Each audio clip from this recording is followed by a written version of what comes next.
It is an honor and privilege to address you today at the official launch of the Captain Jonathan Smith Fund, a significant milestone for Fiji's ocean stewardship and our shared commitment to maritime protection. This fund is not only a tribute to one of Fiji's most respected ocean guardians, but it also marks a decisive step towards restoration, protection, and long-term sustainability of our marine environment. At the heart of this initiative are the Whānau of Nandonumai, the traditional custodians of these waters, and I acknowledge the presence of the Tuisuva, particularly in these people. The Ongolingoli, or traditional fishing grounds, are central to their cultural heritage, sustenance, and economic survival. Protecting these waters is not just about the environment, it is about honoring tradition, securing livelihoods, and safeguarding identity. I had mentioned that the Ngolingoli is just adjacent to the Ngolingoli of Rahotu Ndreketi, of which I'm a part of the family, so some might accuse me of self-interest. But at the beginning of the term of the government, this has been one of the contentious issues, which had been not only before we came into government, but even prior to that. What is happening to the Suva Harbour in terms of not only derelict vessels, but also the continued pollution as such. So today we begin a crucial journey, one which will revive Suva Harbour, support coastal communities, and uphold our national and global commitment to a sustainable blue economy. This fund signals our determination to be responsible towards as stewards of the ocean that has sustained us for generations. The Captain Jonathan Smith Fund will serve as a catalyst for practical action.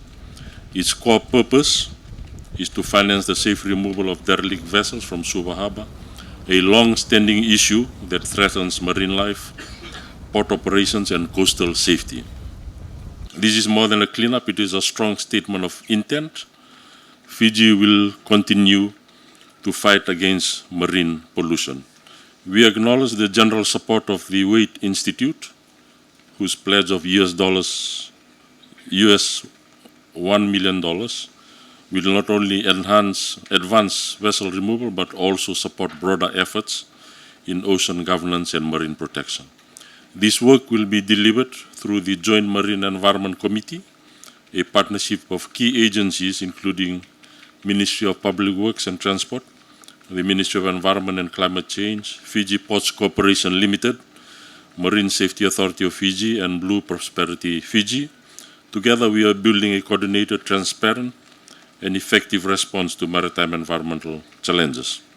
Since its inception in August 2023, the Joint Maritime Environment Committee has made notable progress.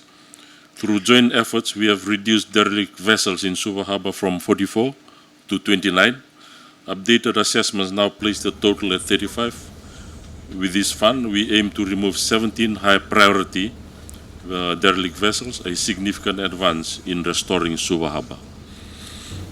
As Minister for Transport and also for MSF, I carry deep responsibility and a profound hope that future generations will continue to enjoy healthy reefs, clean waters, and a thriving marine economy. Hope must be matched by action, and today's launch is such an action. The Captain Jonathan Smith Fund represents a fusion of tradition and innovation, honoring the legacy of a man who lived his life in service of the ocean. Captain Smith, as captain of the Utonialo, championed marine conservation, traditional navigation, and sustainable ocean practices. He stood firm against illegal fishing and inspired us to respect the ocean as both a source of life and sacred trust. This fund continues that legacy. It is our national pledge to restore reefs, revive fish stocks, and build a future where ports reflect pride, prosperity, and environmental integrity. Let us move forward with unity and resolve. Let us honor Captain Smith's vision by ensuring that every Fijian child grows up with a deep respect for the ocean and its value.